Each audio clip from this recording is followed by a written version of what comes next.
Kalau menurut saya ini agak sedikit berlebihan ya. Yang turunkan itu mahasiswa.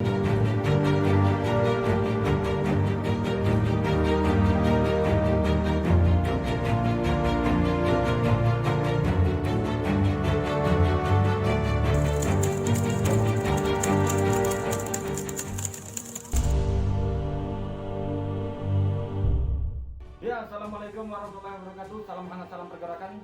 Kali ini bertemu lagi dengan Dona Bicara.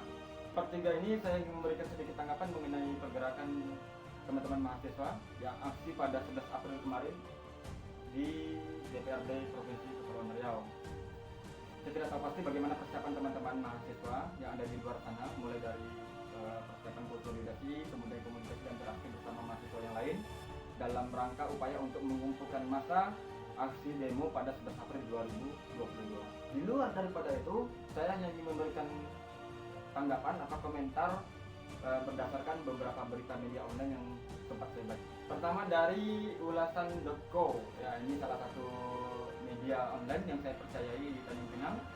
Itu bahwasanya mahasiswa masa aksi akan terjadi ricuh dengan pihak keamanan. Itu disebabkan beberapa faktor ya. Pertama, karena memang mahasiswa sedikit kaget waktu sampai di DPRD Provinsi Kepulauan Riau, ternyata itu sudah ada gulungan kawat berduri. Tentunya gulungan kawat itu sebagai bentuk perlindungan dari pihak keamanan. Kemudian juga terdapat ratusan personil kepolisian yang juga turun ke lapangan. Ini kita berdasarkan berita. Ya, lagi-lagi ini berdasarkan berita yang kita baca. Dari kabardaerah.com, salah satu juga media online, mengatakan ada 2 peleton. Ya, Polres Bintan menurunkan personilnya untuk mengamankan masa aksi. Kalau menurut saya ini agak sedikit berlebihan ya. Yang turunkan itu mahasiswa, orang-orang yang memiliki pemikiran yang intelektual. Dari sisi akademisnya, mereka tentunya tidak hanya sekedar turun membabi buta, sehingga tidak perlu diamankan sedemikian rupa sampai segitu ketatnya. Kenapa nggak sekalian bawa senjata gitu dari tim-tim personel pengamanan? Lagi pula mereka bukan sapi yang datang langsung menyerbu, sehingga tidak perlu untuk mengamankan sedemikian rupa gitu. Daerah.com memang sengaja dapat undangan Polres Bintan ya, untuk menebalkan keamanan. Dan ini jadi seakan-akan memang kita sebagai mahasiswa itu datang itu hanya untuk bericu.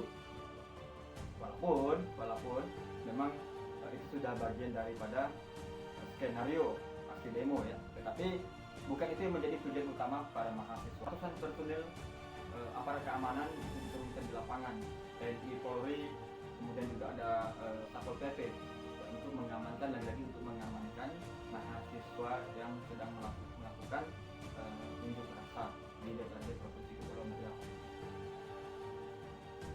Yang kita ketahui, mahasiswa tidak ada membawa senjata tajam, apalagi sampai SMP ya, karena tidak mungkin mahasiswa memiliki itu. Dan mahasiswa Tanjung Pinang itu masih baik-baik kok, mahasiswa Kepri juga masih baik-baik semuanya. Mereka masih memiliki akal cerdas bagaimana caranya mereka menyampaikan aspirasi yang perlu disampaikan kepada pihak pemerintah, dalam hal ini DPRD Provinsi Kepulauan Riau. Seperti yang kita ketahui bersama, berdasarkan berita yang kita baca, mahasiswa turun ke lapangan dengan membawa 3 isu, yaitu pertama mengenai perpanjangan 3 periode Jokowi sebagai Presiden Republik Indonesia. Ini inkonstitusional tentunya ya. Yang kedua tentang kenaikan BBM pertama ya. Yang ketiga tentang kenaikan PPN atau pajak sebesar 1% dari 10 yang awalnya kemudian menjadi 11%. Dan ini tentunya sangat memberatkan kalangan masyarakat gitu ya. Bagi mereka pengusaha rumah makan, restoran, kafe atau yang lainnya, ya PPN ini mereka anggap bergerak saja. Karena ketika sudah dinaikkan, tentu mereka punya progres untuk menaikkan produk mereka, penghasilan mereka. Tapi bagaimana dengan mereka yang menjadi pelanggan? Nah, ini menjadi persoalannya. Ya, kemarin juga ada yang bertanya, kenapa mahasiswa DPP tidak terlebih dahulu untuk audiensi, ya berbicara dengan baik dalam ruangan, sejuk ber-AC, ya, atau menyurat terlebih dahulu dengan cara yang baik, menyampaikan secara tertulis, mengirim naskahnya kepada DPRD Provinsi Kepulauan Riau. Perlu kita ketahui bersama, isu ini adalah isu nasional, sehingga pengkajian mengenai isu ini sudah dilakukan oleh teman-teman mahasiswa di seluruh Indonesia.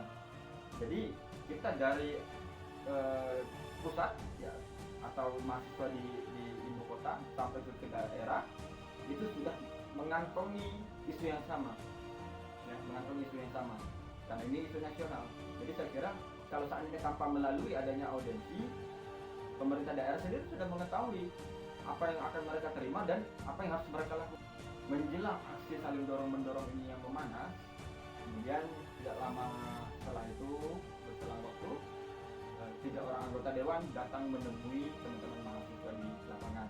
3 orang itu ada Mr. Manca, ada Raden, ya, kemudian yang ketiga ada Teddy sekarang. Dalam penyampaian mereka menerima dan mendukung aspirasi yang disampaikan oleh teman-teman mahasiswa, sehingga DPRD Provinsi Kepulauan Riau mengeluarkan salah satu surat penting untuk disampaikan kepada Presiden Jokowi. Saya ucapkan terima kasih kepada Bapak-Bapak di DPRD Provinsi Kepulauan Riau yang sudah menerima dengan baik tuntutan dari teman-teman mahasiswa aksi. Saya berharap penerimaan itu bukan hanya sekedar ikut-ikutan ya, karena secara partai politik kita mengetahui bersama ada beberapa partai politik yang memang dengan tegas menolak adanya perencanaan perpanjangan masa jabatan atau priorisasi. Nah, Jokowi sudah juga menyampaikan pemilu tetap akan dilaksanakan pada tahun 2024, ya, dan kita berharap juga ini adalah suatu bentuk komitmen yang akan dijalankan oleh pemerintah dengan konsistensi yang dijaga secara terus-menerus demi keberlangsungan demokrasi di Republik Indonesia. Demikian yang dapat saya sampaikan. Kurang lebih saya mohon maaf. Laksanakan aksi tanpa ada basa-basi.